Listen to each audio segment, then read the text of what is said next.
Item. SCP-078. Object Class. Euclid. Special Containment Procedures.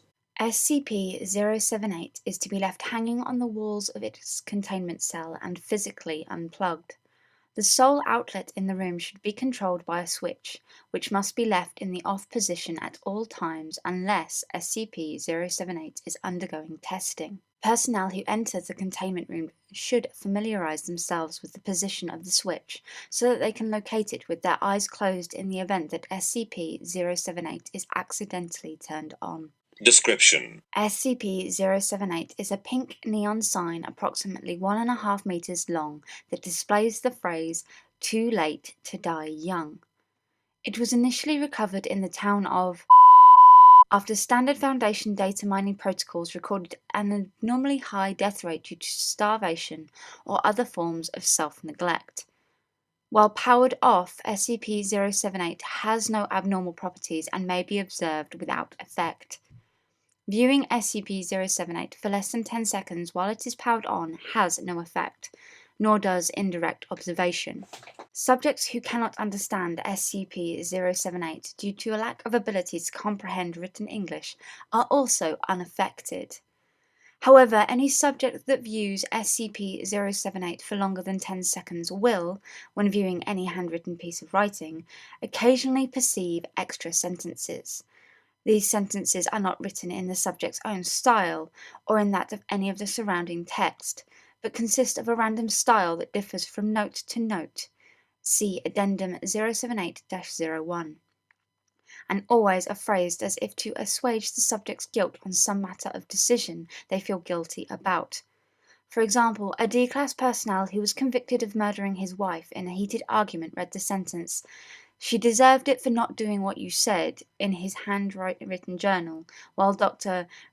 who left his family to work for the Foundation and was accidentally exposed, found the sentence, "Your work will save humanity," in his notes on SCP.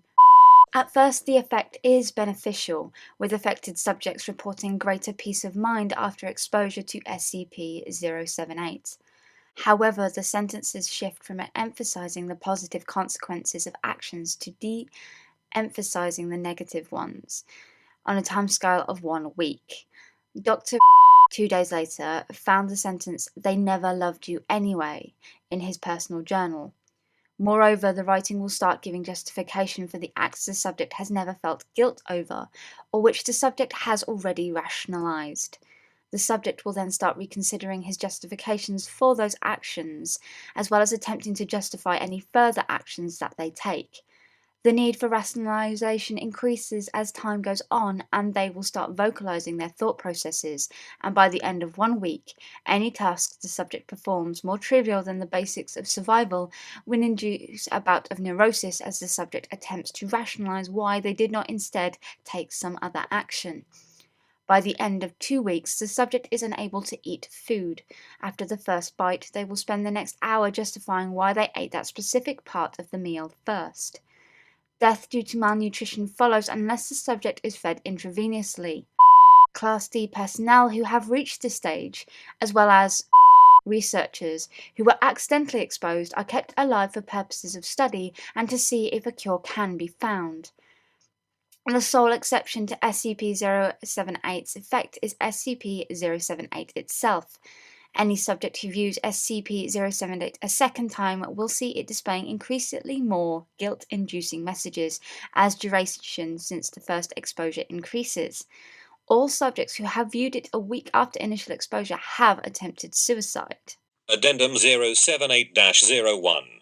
D19384, whose handwriting was an unusual mix of cursive and print, was exposed to SCP-078 and was then terminated after reaching the consequence-free stage.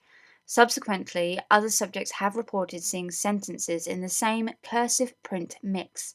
It is possible that those who die after being exposed to SCP-078 are incorporated into it in some way.